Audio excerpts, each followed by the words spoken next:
Most programs have all these drop downs at the top, but Maya specifically is so big that there are several different kind of groups of drop downs, and everything up to the windows here all will stay the same. But then as you change these, they'll change over here. So it's kind of important to see all those tools.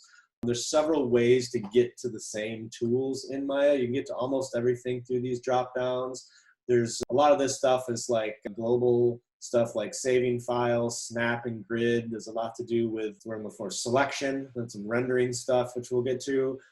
There's these tiny little flags that you can open and close up here for some of these global elements, just pointing out some of the interface quirks.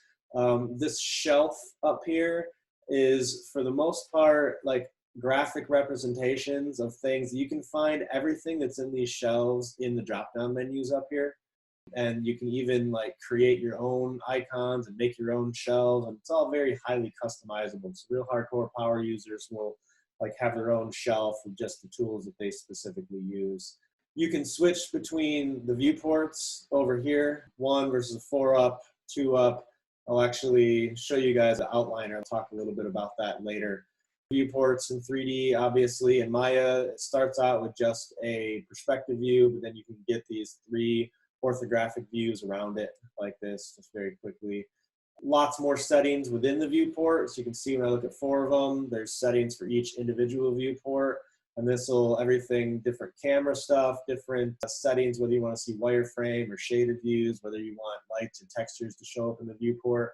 Maya has very powerful viewport features that you can get things looking really smooth and really like almost production quality. A lot of times in cases you can actually use the quality and what just renders in the viewport, which is really cool instead of having to wait for a full-on render. Over here, you've got these little boxes that pop up. This channel box and layer editor is pretty, let me draw an object. So I start off, I'm just gonna draw this cube here by clicking it. I can also go down to under create. So far, I've really just been showing the polygon modeling tools. And once again, you can see that there's a whole bunch of primitives here, and then only a couple here. So this is usually a subset. Then create, polygon, primitives. Next to any primitive, you can click this, or next to a lot of tools, you can click this little box that will pop up options, and then you can actually create different options of the width and the height of the different divisions before you create it. But what you can also do, so by default, you've got this channel box or layer editor. This channel box lets you basically see all the animatable properties. So we'll play with that in a minute, but I'm going to go over to the attribute editor. And in the attribute editor, you can go through these tabs across the top that have all these nodes. And Maya is just a collection of nodes that get put together in various ways to make these objects. And when we get to the right node, this polycube node here, we can actually use these as sliders, and we can change the effects of the object within here after we've drawn it. We can even change its subdivisions, all right? So very easy. We've just drawn primitives so far pretty much just by going create polygon primitives. One big thing is how to actually get around the interface.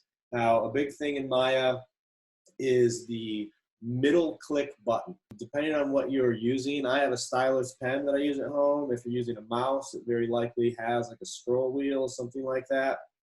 Maya is a program that's been around a really long time. I used it in college. I think it got released in like 1998 or something like that. And because of that, it's built a lot before touch was really a thing. And there's a lot of things inside of Maya that use a middle mouse button that you may need to program into a pen or a scroll wheel or something. If you don't have a middle mouse button and just have a touchpad, you can still do all these things, and I'll show you how with individual commands, but it might be a little bit slower. So with a regular mouse input that you can get 3 buttons on, you just have to hold Alt or the Option button.